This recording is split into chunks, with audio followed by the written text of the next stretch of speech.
un texte qui d'abord parle des familles aux familles. Donc finalement, il s'adresse à chacun, puisque nous avons tous une famille. Nous avons tous un père, une mère, des frères, des sœurs, quels que soient nos états de vie.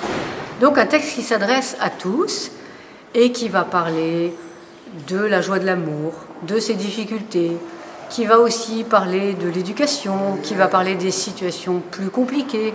Donc vous voyez, le texte est long, il faut le dire, 325 numéros, et il s'adresse, je crois, à chacun et chacune. Et c'est un texte qu'il faut le préciser, c'est un texte encourageant. Un texte très encourageant pour toutes les familles, dans leur situation, dans leur joie, dans leur peine. Un très grand texte du magistère. La famille, dans notre monde d'aujourd'hui, elle revêt plusieurs formes et pose aussi plusieurs questions. Et donc, c'est un terrain de débat aussi, en quelque sorte. D'abord, c'est un terrain de pratique. C'est la première chose, c'est qu'avant d'être un terrain de discussion, c'est un terrain de vie.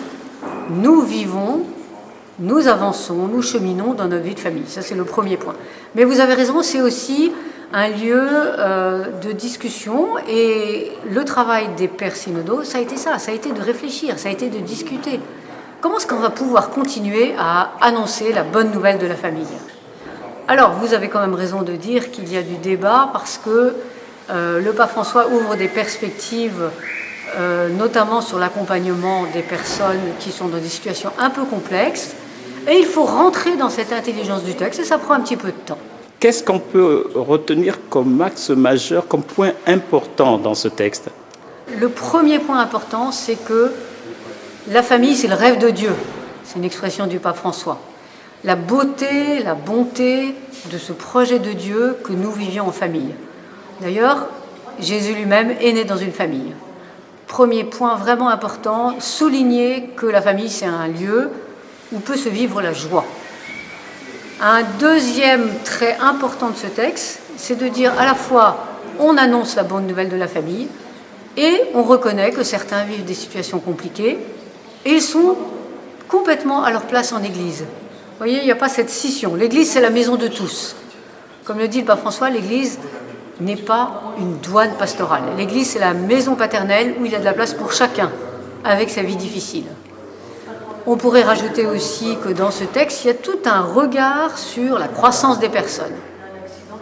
Nous sommes comme nous sommes, dans nos limites, mais nous sommes appelés à grandir. Et la grâce, le travail de la grâce de Dieu, le don de la grâce de Dieu plutôt, est à l'œuvre dans nos vies pour nous aider à cette croissance. Comment ne pas parler aussi de la miséricorde ? Ce texte nous a été offert dans l'année de la miséricorde, et miséricorde et grâce sont deux termes qui traversent toute l'exhortation. Miséricorde de Dieu qui est ce don de Dieu qui nous accompagne tout au fil de nos vies et tout au long de nos vies de famille. Voilà quelques aspects. Il y en a bien d'autres, et moi je voudrais surtout dire, lisez l'exhortation. Allez-y, lisez. En diocèse, en paroisse, comment ce texte aussi peut se traduire de manière concrète en développant des pistes, des axes de réflexion et d'action ?